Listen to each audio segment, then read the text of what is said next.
will this be the hottest July 4th ever at the box office as well? The Amazing Spider-Man could in fact break records as it swings into theaters and really already has in selected cities. Spidey, though, not the only option in our ABC movie guru, Chris Connolly. Now, we give you that title in the 8 o'clock hours back.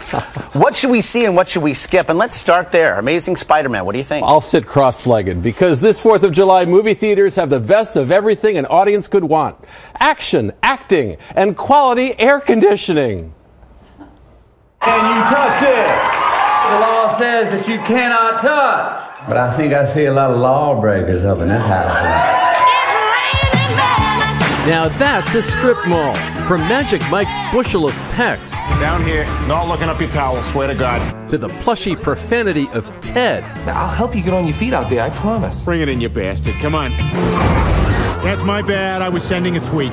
2 R-rated movies from original ideas lead the way to Independence Day. I am Merida, and I'll be shooting for my own hand. So with Brave's mighty Merida targeting young kids, the 4th is totally teed up for a reboot. The Amazing Spider-Man, just a high schooler. Why don't you take it? Out to snare tweens and teens in his box office web. 38 of New York's finest versus one guy in a unitard.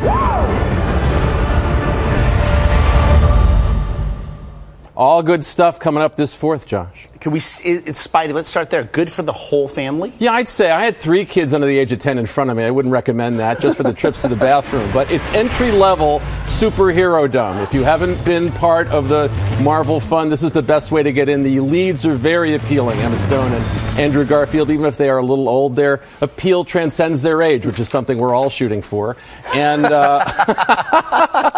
we may feel like we've seen it before, but a lot of people won't. So it's a great call for anybody over the age of 10, I think. If we're bringing the kids into the theaters and we're not seeing Spider-Man, what else is there for us? Well, you still have the Penguins from Madagascar 3. Sure. You still have Brave, even though I wish the lead character was a lot more brave. Yeah, I can say, in fact, Serena and I went and saw it, and I wanted her to see a strong female character. She did like the archery. She was a big fan. Well, there you go. Well, there's another strong female character with a film coming out in 3D, Katy Perry. But this may be a strength that you're not ready for your 4-year-old to fully enjoy. Yeah, actually, she was singing Part of Me word for word in the car the other day. Remarkable. I think it's introspective as much as it is irreverent. That's what happens when your marriage breaks up while you're shooting a documentary. Seriously.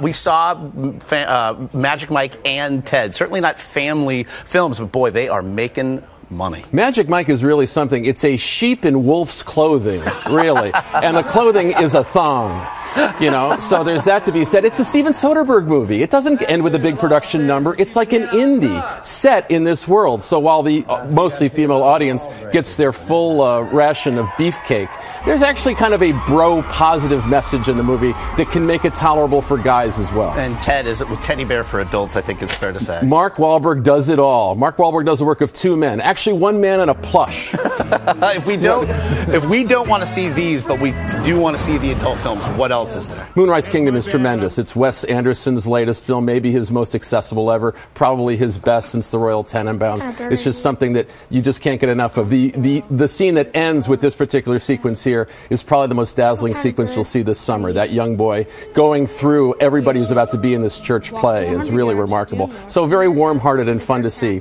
And then, Beasts of the Southern Wild is remarkable as well. A fantastic performance. Real quick, Dark Knight Rises, what can you tell us? It's going to be awesome, right? It's going to be awesome. It's going to have multiple satisfactions and a worship of the beautiful image on screen. And that's what we want, to be taken to another world this summer.